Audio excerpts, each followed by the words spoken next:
I apologize if it's a little breezy, if you can hear the wind. I've tried to muffle that down as best I can. But today we are in St. Anthony, Idaho. And chances are you've never heard of St. Anthony, Idaho. So let me give you a few facts about it. First of all, it's about, I don't know, somewhere between 210, 240 miles from my house. It is on the backside of the Teton Mountains, Teton National Park, and the beautiful Tetons that you've seen lots of pictures of if you've looked around at all. It's about 70 miles south of the west gate of Yellowstone National Park. So if you fly into Salt Lake City and want to go to Yellowstone, you'll drive up and drive fairly close to St. Anthony to get up to Yellowstone.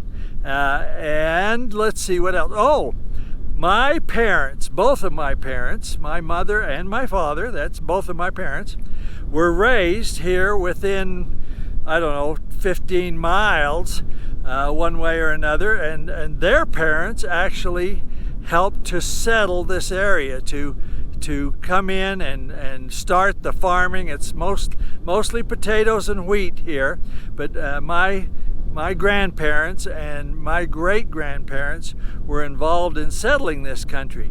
But we're here mostly today to enjoy the beautiful St. Anthony Sand Dunes, along with probably, I don't know, I'll bet you there's 500 or 600 people here in a couple of different RV parks, 3 different RV parks, plus a lot of camping around in the area too.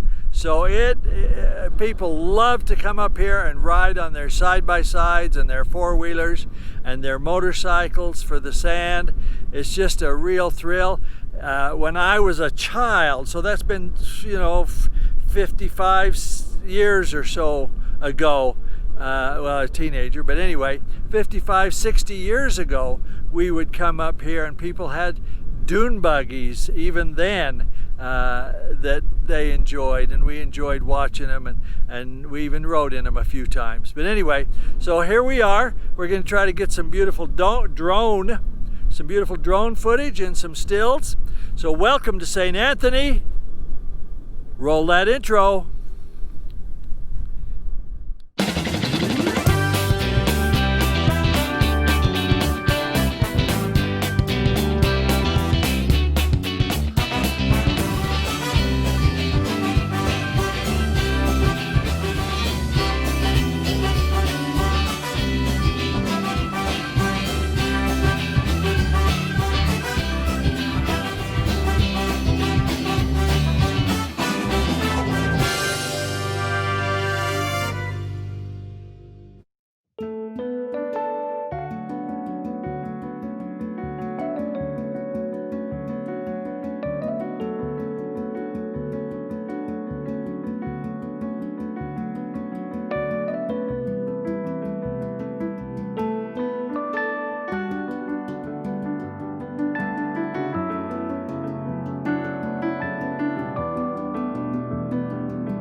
Even though these dunes are called the St. Anthony Sand Dunes, they actually border on the farming community of Egan.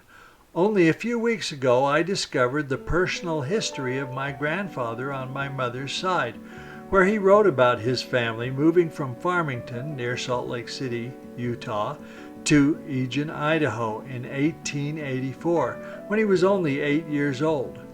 He tells of the struggles of building the first canals out of the hard lava rock using handheld drills and sledgehammers to drill holes where they could put black powder to blow the rocks apart. That knowledge made this trip so much more interesting to me as I looked over the land where my great-grandfather and grandfather helped build eastern Idaho. I was surprised to find this sign on the way to the Egan Lakes campground at the base of the sand dunes, because this name, which by the way is pronounced Crapo, not how you think it is pronounced, is my mother's mother, or my grandmother's, last name before she married my grandfather. The Crapo family came from a French seaman who was shipwrecked near Boston, Massachusetts in the late 1600s. In France, the name was spelled C-R-E-P-E-A-U, Crapo. Not sure if I'm loving how this light's hitting me, but the sun is very, very high. And I'm on, I believe, the Snake River here. And believe it or not, I'm about 230, 240 miles from my home, but I'm about 1 mile from where my father was born and raised. And he's been deceased for a number of years, probably almost coming up on 40 years, 30-something years.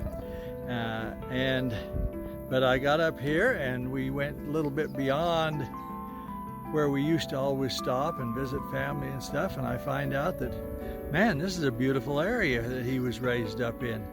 And so we're gonna get the drone out here, fly the drone around a little bit and look at the beautiful sights that are here to be seen.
I hope you enjoyed our little tour of the St. Anthony Sand Dunes with some family history thrown in at no extra charge.